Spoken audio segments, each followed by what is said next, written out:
The link arrived without a name. It was just a message notification, blinking on his phone at 2:17 in the morning, the kind of hour when silence grows, heavier than sound, and every thought feels louder than it should.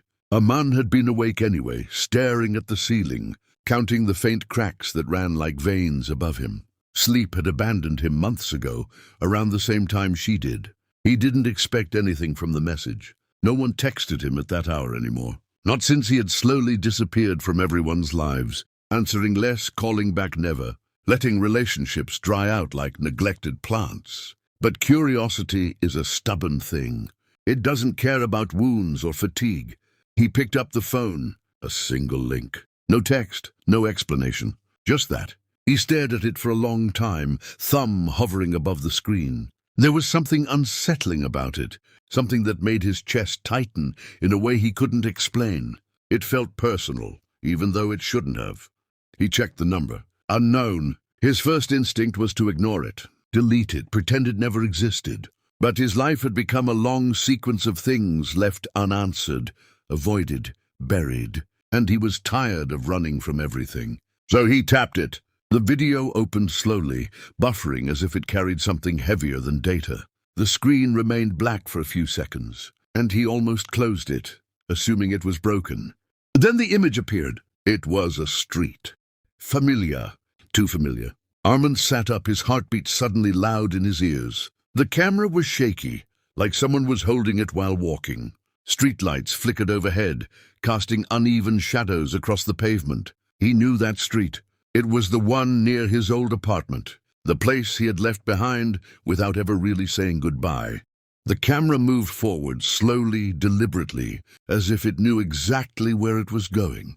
Then a voice came, soft, almost a whisper. Arman, if you're watching this, you finally clicked it. His breath caught. He froze. That voice, it couldn't be. His fingers tightened around the phone as if it might slip away. Don't panic. The voice continued gently. I know this is strange. I know you probably want to close this right now. But please, don't. His throat went dry. It was her.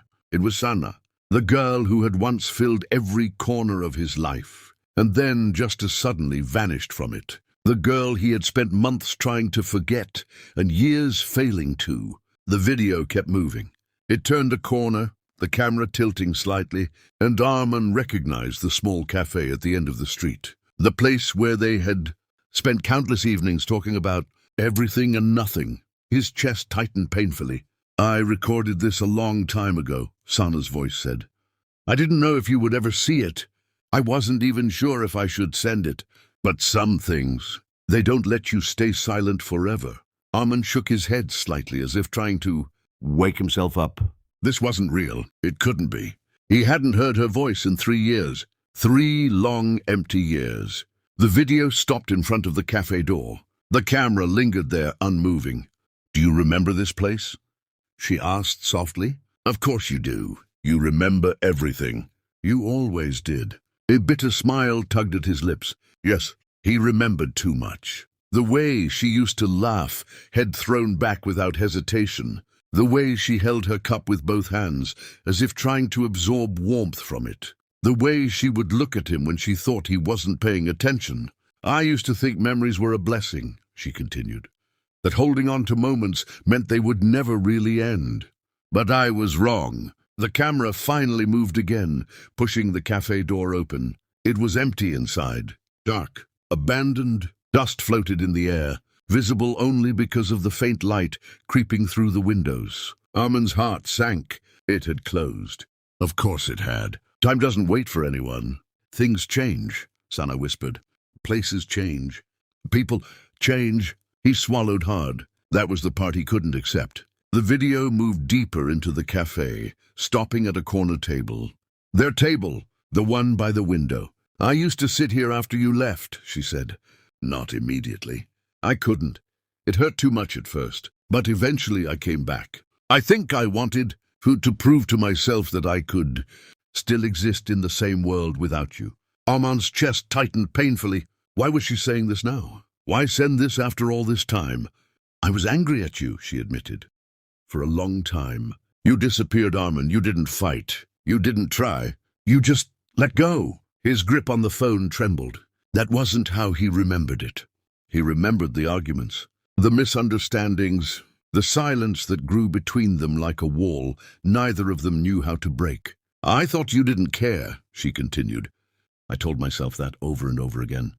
It was easier than accepting the truth. The camera shifted slightly, as if the person holding it had taken a step closer to the table. The truth is, I didn't understand you, and you didn't understand me. Arman closed his eyes briefly. That part was true, painfully true. We were both hurting, she said. But instead of reaching out, we pulled away. And somewhere in that distance, we lost each other. The silence that followed felt heavier than any words. Arman opened his eyes again, staring at the screen as if it might disappear. I'm not sending this to blame you, Sana's voice softened. Or to blame myself, I think. I just needed to say what I never got the chance to. His heartbeat slowed, but the ache in his chest deepened. The video cut suddenly. For a moment the screen went black again. Then it changed. Now it showed a hospital room. Arman's breath stopped. The camera was placed on a surface, steady this time. And there she was, Sana. She looked thinner, paler, but unmistakably her. Her eyes met the camera, and for a second, it felt like she was looking directly at him. Hi, she said softly, offering a small, tired smile. This is the part I didn't know how to say. His hands began to shake. No, this wasn't. I'm sick, Arman, she said simply. The words hit him like a physical blow. He felt the air leave his lungs. I found out a few months after we stopped talking, she continued. I wanted to tell you. I really did. But by then, it felt too late. We had already become strangers. His vision blurred. Tears he didn't realize were there began to fall silently. I kept thinking you would come back, she admitted. That you would text, call, something, and if you did, I would tell you everything. She looked down briefly, her fingers twisting together. But you didn't. The words weren't accusing. They were just true. And I didn't reach out either, she added. So I guess we both made our choices.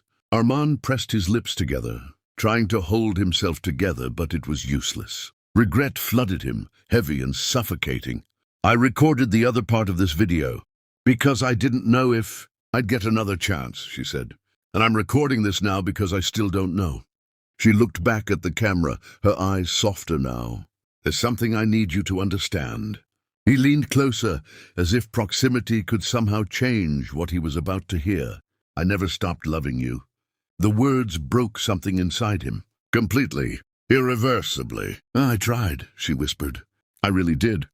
I told myself you weren't worth it, that you didn't care, that you had moved on. But love doesn't listen to logic. It just stays. Arman covered his mouth, a sob escaping despite his effort to contain it.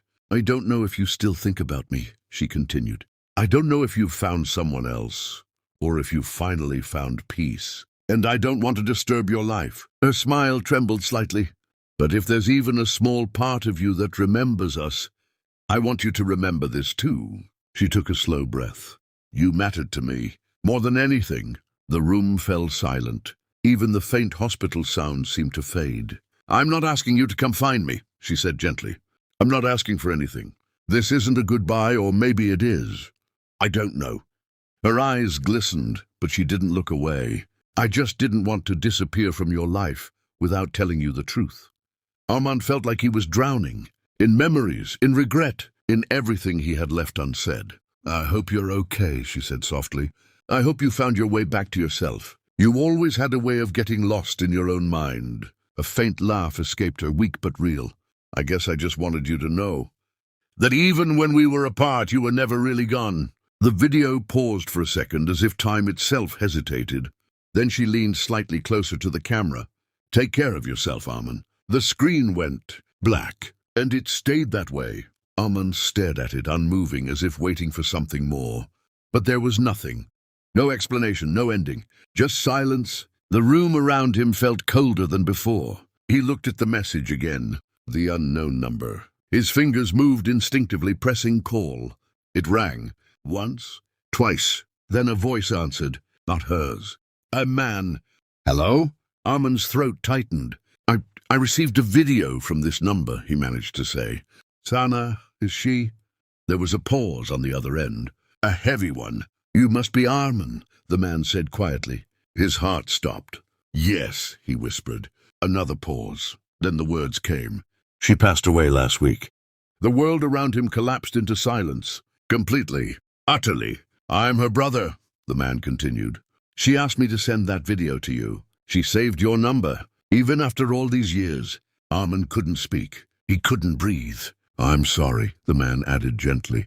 The call ended, and Arman sat there alone, holding a phone that suddenly felt heavier than anything he had ever carried. The cracks on the ceiling blurred as tears filled his eyes again. But this time he didn't try to stop them, because some grief isn't meant to be contained. Some truths arrive too late to be changed, but just in time to change you. And in that quiet, broken moment, Arman finally understood something he had spent years avoiding. Love doesn't disappear when people do. It lingers, in unfinished conversations, in unsent messages, in links that arrive at 2:17 in the morning, and sometimes in the deepest pain. It leaves behind the courage to never let silence win again.